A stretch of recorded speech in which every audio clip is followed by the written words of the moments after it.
मेरे प्यारे आका सल्लल्लाहु ताला अलैहि वसल्लम के प्यारे दीवानों, आज का माहौल, आज के हालात, आज की सिचुएशन गमों से भरी हुई है। दुनिया में कोई भी इंसान ऐसा नहीं जो गमों की वादियों से गुजर न रहा हो। मर्द हो या खवातीन, मुस्लिम हो या गैर मुस्लिम, हर एक की पोजीशन ये है कि गम उसके दरवाजे पर दस्तक दे रहे हैं और इंसान गम की वादियों के अंदर भटकता हुआ नजर आता है। पैगंबर रहमत सल्लल्लाहु अलैहि वसल्लम की बारगाह बेकस पनाह में एक सहाबी हाजिर आए और आकाए करीम सल्लल्लाहु अलैहि वसल्लम से अर्ज करते हैं, या रसूल अल्लाह सल्लल्लाहु ताला अलैहि वसल्लम, मुझे जितना वक्त मिलता है उसमें से मैं एक तिहाई वक्त आप पर दुरूद शरीफ पढ़ने में खर्च करता हूँ। क्या सरकार बेहतर है इतना पढ़ना? आकाए करीम सल्लल्लाहु अलैहि वसल्लम ने फरमाया, ज्यादा पढ़ो तो तुम्हारे हक में बेहतर है। उन्होंने कहा, आज से निस्फ वक्त आप पर दुरूद पढ़ने में खर्च करूंगा। सरकार सल्लल्लाहु अलैहि वसल्लम ने फरमाया, ज्यादा करो तो बेहतर है।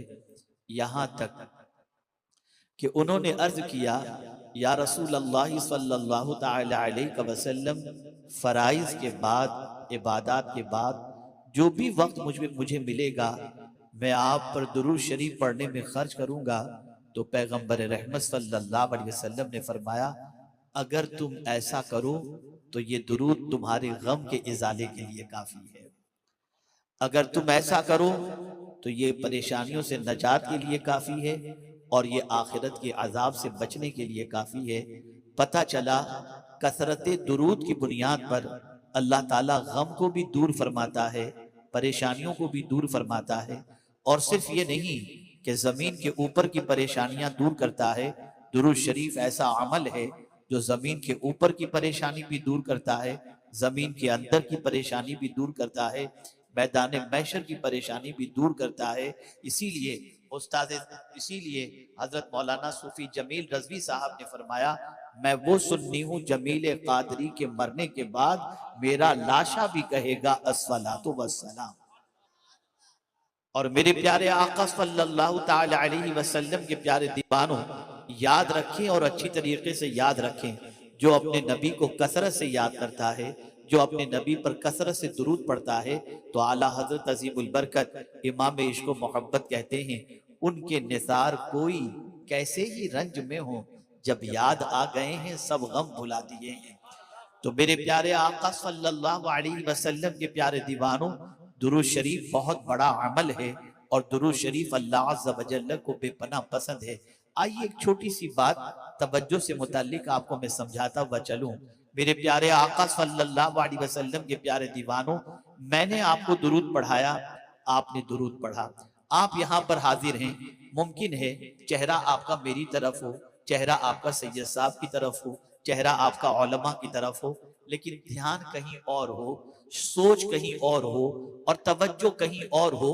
तो होगा ये कि आपसे जो बात कही जाएगी वो आपके कानों तक नहीं पहुंचेगी, आपके दिल तक नहीं पहुंचेगी, बल्कि वो आपके कानों से टकराकर बाहर ही रह जाएगी। इसलिए कि आप सुनने के मूड में नहीं हो, आपकी तवज्जो इस तरफ नहीं है। आप जानते हैं तवज्जो को अल्लाह और उसके रसूल के जिक्र की तरफ रखना क्यों जरूरी है? क्या तवज्जो की बुनियाद पर सवाब मिलता है? क्या तवज्जो की बुनियाद पर फायदा मिलता है? क्या तवज्जो की बुनियाद पर कुछ नसीब होता है? तो आइए मैं आपको समझाऊं।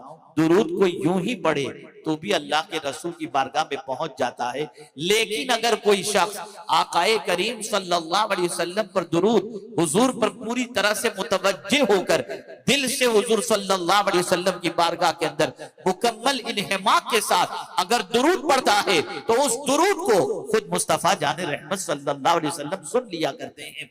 इसलिए याद रखो, महफिल में जब आ चुके हो, अल्लाह ने तौफीक दी तब आप यहाँ पर आए, अल्लाह तौफीक न देता तो आप ना आते। बहुत सारे ऐसे मुसलमान इस वक्त होंगे जो न जाने कहां कहां बैठे होंगे, किन किन महफिलों के अंदर होंगे, लेकिन अल्लाह का आप पर, मुझ पर खुसूसी करम है कि उसने किसी और महफिल में नहीं, अपने जिक्र की महफिल में आने की तौफीक अता फरमा दी, अपने रसूल सल्लल्लाहु अलैहि वसल्लम के जिक्र पाक की महफिल में आने की उसने तौफीक अता फरमा दी। अब आइए समाअत फरमाते हुए चलें जिस आये करीमा की तिलावत का मैंने शर्फ हासिल किया, मेरे प्यारे आका सल्लल्लाहु अलैहि वसल्लम के प्यारे दीवानों, अल्लाह रब्बुल इज्जत की बारगाह में दुआ है कि परवरदिगार मुझे हक कहने और आप सबको हक सुनने की तौफीक अता फरमाए।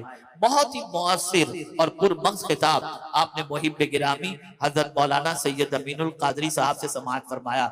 मैं भी कुछ बातें आपकी समाअतों के हवाले करूंगा। वो आज का जो मैंने आविज़ा देखा और उन्वान देखा वो इस्लाह मुआशरा है।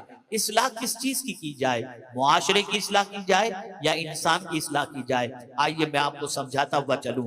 आज पूरा इंसान बिगड़ा हुआ है, सर के बालों से लेकर पैर के नाखून तक इंसान की जिंदगी तबाही के दहाने पर है। आवारगी के रास्ते पर आज का इंसान जाता हुआ नजर आ रहा है। बदकिरदारी के धब्बे उसके दामन पर लगते हुए नजर आ रहे हैं। बुराइयों से उसको इतनी उनसियत हो चुकी कि अब बुराइयों में दिल लगता है, नेकियों में दिल नहीं लगता। बड़ी अजीब सिचुएशन हो गई, बड़ी अजीब कैफियत हो गई। आप मुझे बताइए, अगर कोई आप तमाचा मारे, आप उसे बुरा कहेंगे या नहीं? आप उसको उसके ऊपर डांट डपट करेंगे या नहीं?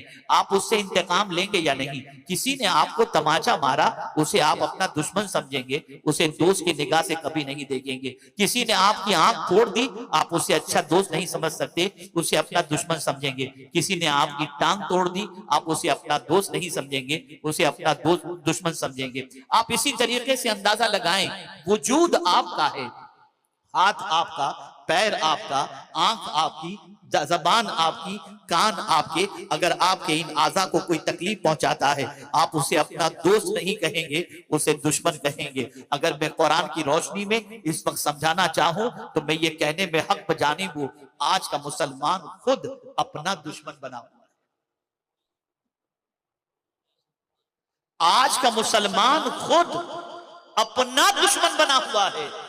और ये मैं अपनी मर्जी से नहीं कह रहा, मैं कुरान की रोशनी में कह रहा हूं।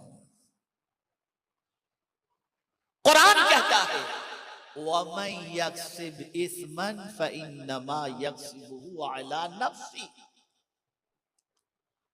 जो गुनाह कमाए, अब गुनाह कमाने से क्या मुराद?